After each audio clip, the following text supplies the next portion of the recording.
औज़ुबिल्लाहिमिनश्शैतानिर्रजीम बिस्मिल्लाहिर्रहमानिर्रहीम। शुरू अल्लाह के नाम से जो बड़ा मेहरबान और नहायत रहम करने वाला है। आज मेरे घर के अंदर एक बहुत बड़ी शख्सियत, एक बहुत बड़ा नाम, ये मेरी खुशकिस्मती है कि मैं आज उनके साथ हूँ और वो मेरे साथ हैं और हम दोनों एक दूसरे के साथ हैं। और जनाब जो शख्सियत हैं ये शाह जवेद साहब के वालिद साहब हैं, जवेद अनवर अज़ीज़ साहब, डॉक्टर जवेद अनवर अज़ीज़ साहब। ये शायर भी हैं, किताबों के मुसन्निफ़ भी हैं और ये इनके अंदर जो शायरी है वो उसकी आमद होती है और वो उसी आमद के साथ फिर वो अपने शेर जो है वो कहते हैं। तो सबसे पहले तो जनाब थैंक यू वेरी मच इस गरीब खाने पे आने का, आपका बहुत बहुत शुक्रिया। इतनी बड़ी शख्सियत एक गरीब खाने पे तशरीफ़ लाई, ये मेरे लिए एजाज़ की बात है। Thank you very much. Sir मैं तो बहुत छोटा सा इंसान हूँ, ये आपकी इज़्ज़त अफजाई है कि आपने मुझे इतनी ज़्यादा मोहब्बत दी और इतना ज़्यादा करम किया, करम नवाजी की मुझ पर, वरना मैं तो एक छोटा सा और मामूली इंसान हूँ। डॉक्टर साहब के बारे में थोड़ा सा मैं ये बता दूं कि ये इंजीनियर हैं और ये इंजीनियरिंग यूनिवर्सिटी के डीन रहे हैं और वहीं से इन्होंने रिटायरमेंट ली है और अपनी का ज़िंदगी का जो हिस्सा है वो भरपूर ज़िंदगी में उसमें उसको गुजारा है। कभी इंग्लैंड में, कभी किसी टर्की में, कभी किसी जगह, यानी मुख्तलिफ मुल्कों की इन्होंने सियाहत भी की है। थोड़ा सा मैं इसलिए ये ज़रूरी समझता हूँ कि थोड़ा सा इंट्रोडक्शन जो है वो हो जाए आपका। आपने जो किताब लिखी है वो आप बीती जो है वो तो आप बीती है ना, और उसका जो हासिल कलाम था वो उसने मुझे इतना मुतासर किया है। वो आपने एक दरिया को, समंदर को कूजे में बंद कर दिया है। जी बिल्कुल। अच्छा, ये आपके दिल में कैसे ख्याल आया कि मैं एक अपनी जो है आप बीती को लिखूं और वो इसको जो है वो तरतीब के साथ उसको आगे लेकर चलूं? यानी आपने अपने बचपन से लेकर अपनी जवानी और फिर उसको बुढ़ापे तक, और फिर इसके अंदर जो रंग रंगीनियाँ आई वो भी, वो शादी का मरहला है वो भी, अपनी पैदाइश के हवाले से जो आपने बात की वो भी, और अपने बुढ़ापे से फिर आपके जो थोड़ा सा दुख भी मिला उसको भी शेयर किया। तो ये जो सारा का सारा इतना बड़ा आपने हमें वो पढ़ने के लिए दिलचस्प मवाद दिया, उसमें तंज भी है, उसमें मज़ा भी है और इतना प्यारा वो आपने इतने खूबसूरत तरीके लिखी हुई है कि मैं उसके मेरे पास तो अल्फाज नहीं है। ये कैसे आपको सूझा ये? बस ये मेरी ख्वाहिश थी और ये ख्वाहिश भी उम्र के आखिरी हिस्से में पैदा हुई कि जो कुछ मुझ पे बीता या जो दुनिया ने मुझे सिखाया वो कम अज़ कम मैं आने वाली नस्ल को सिखा सकूं, कुछ उनके लिए बेहतरी के मौके पैदा कर सकूं। कई फैक्टर्स थे इसमें राजा साहब। एक तो ये भी था कि जिसने लोगों का शुक्रिया अदा नहीं किया उसने अल्लाह का शुक्र अदा नहीं किया। बड़ी बात की। तो इसलिए मैं चाहता था कि जिन लोगों ने मुझ पे एहसानात किए ज़िंदगी में उनका ज़िक्र हो इसके अंदर, और जो कुछ दुनिया ने मुझे सिखाया है, जो अभी आने वाली नस्लों ने या जो मौजूदा नस्लें उन्होंने अभी सीखना है, तो उनको पहले से मैं बता दूं कि ये कुछ दुनिया में होता है और आपको ज़िंदगी बसर करने के लिए अपने असूल वदा करने चाहिए। उन असूलों पे आप ज़िंदगी बसर करें जो जिन पे अल्लाह भी राज़ी हो और आपका दिल, आपका ज़मीर वो राज़ी हो। आप दुनिया की चीज़ों पे ना जाएं बल्कि अपने दिल की बात सुने और उसके बाद फिर जो अल्लाह का हुक्म है उसके हिसाब से अपनी ज़िंदगी गुजारें। तो इसलिए आखिर में किताब में मैंने ये भी लिखा है कि आप दूसरों से माफ़ी मांगते रहा करें, अल्लाह से माफ़ी मांगें अपने गुनाहों की, और जो किसी दूसरे का, किसी का दिल दुखाया है तो बेहतर है कि ये मसले यहीं पे ख़त्म करके आगे रवाना हो अल्लाह की तरफ। वरना हकूक़ुल इबाद का अल्लाह ने वादा नहीं किया कि वो आपको माफ़ फरमाएगा। ये बहरहाल उसकी करम नवाजी को माफ़ फरमा दे, लेकिन कहा यही गया है कि हकूक़ुल इबाद आपको खुद सेटल करने हैं। तो उसका बेहतरीन तरीका ये है कि जिन लोगों ने आपसे कुछ ज़्यादतियाँ की हों या आप के साथ कुछ गलत हुआ हो तो आप उनको माफ़ फरमा दें और अपना दिल साफ़ करें उनकी तरफ से, और जिनके साथ आपने ज़्यादतियाँ की हों और आपके इल्म में हो तो उनसे जाके ख़ुद माफ़ी मांग लें ताकि ये हिसाब ख़त्म हो। फिर दूसरा ये था कि मेरी ज़िंदगी में मैं एक मतवसत घराने का फ़र्द था, पैदा हुआ वहाँ पर लेकिन ये अल्लाह ताला की तरफ से था कि मैं इल्म हासिल करने के लिए अल्लाह ताला मौक़े देता गया और मैं मेहनत करता गया और अल्लाह के फजल से मैं एक अच्छा एकेडमिशियन साबित हुआ और मेरे बहुत सारे शागिर्द इस वक्त दूसरे मुल्कों में काम कर रहे हैं एज ए प्रोफेसर, मुख्तलिफ़ यूनिवर्सिटीज़ में दुनिया की हैं और इसके अलावा भी और कामों में भी कोई चीफ़ इंजीनियर बना, कोई कुछ बना।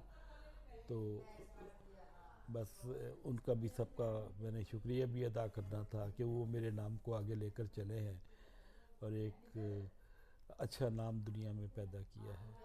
तो इन सब चीज़ों ने मुझे मजबूर किया कि मैं अपने वाक़यात जो भी मेरी ज़िंदगी में गुज़रे हैं मैं उनको एक किताब की सूरत में लिख सकूं, क्योंकि दुनिया में लोग आते हैं, बहुत से तजर्बात उनको होते हैं, बहुत सारी बातें वो सीखते हैं, लेकिन वो अपना इल्म आगे ट्रांसफ़र नहीं करते और वो अपनी सारी बातें सीने में लेके चले जाते हैं। हर बंदे की कहानी इस दुनिया में मुख्तलिफ है। अल्लाह ताला ने जिस तरह फिंगरप्रिंट्स और आँखों की बनावट मुख्तलिफ बनाई है सब लोगों की, तो उसी तरीके से हर शख्स की कहानी भी मुख्तलिफ है। लेकिन आदमी को चाहिए कि उसे ये कहानी लिखनी चाहिए ताकि कुछ लोग उसकी कहानी से सबक हासिल कर सकें। कहानियाँ सबक देने के लिए ही होती हैं। तो यही जज्बा था जिसने मुझे मजबूर किया कि अब चूँकि मैं माशाल्लाह 80 साल से ज़्यादा का हो चुका हूँ, तो इसलिए थोड़ा वक्त रह गया है। जब तक अल्लाह का हुक्म नहीं आ जाता उससे पहले मैं ये चाहता था कि मैं ये अपने सारे तजर्बात और हवादिस जिनमें मेरी ज़िंदगी गुजरी वो मैं लिख जाऊं ताकि दूसरों के लिए मशअले राह हो। अच्छा, और एक यहाँ पे थोड़ा सा मैं, आप इंजीनियर, बेसिकली तो आप इंजीनियर हैं, जी और इंजीनियर तो जो है वो तो इश्क मुश्क से, और उनका कोई इतना ज़्यादा वो जज्बात तो सबके होते हैं, हाँ जी लेकिन उनका इतना गहरा, जैसे कि आपने कहा कि मैं शायरी भी की है जी और बिल्कुल वो आपके साथ आमद होती थी, जी बिल्कुल तो वो किस तरह पैदा हुई, वो कैसे आपके अंदर वो एक वजद और वो कफ़ियत आनी शुरू हुई और कब से हुई? और उसका जो एक, मैं समझता हूँ जो शायर होते हैं वो तो बड़े लतीफ़ जज्बात के, बड़े दिल के, बड़े नाजुक होते हैं, और इंजीनियर तो बड़े सख्त होते हैं। तो ये एक रिश्ता जो है वो एक कैसे बड़ा डिफरेंट सा है। तो वो कैसे थोड़ा सा आप मिलाप हुआ इन दोनों चीज़ों का? मैं ये समझता हूँ कि ये शायरी जो है ना ये खुदादाद सलाहियत है, अल्लाह की तरफ से आती है। हर बंदा शायर नहीं हो सकता, हर बंदा अच्छा राइटर नहीं बन सकता। जिस तरह से कई स्टूडेंट बहुत लायक होते हैं वो, लेकिन अच्छे प्रोफेसर नहीं बन सकते। तो इन सब चीज़ों के लिए ये पहली बात तो ये है कि अल्लाह का करम होना चाहिए। दूसरा ये है कि मैं समझता हूँ कि मेहनत की बहुत ज़रूरत है। आप जो कुछ भी कर रहे हैं अगर आप उसमें मेहनत नहीं करते, दिल जमी से काम नहीं लेते, तो आप आगे नहीं बढ़ सकते।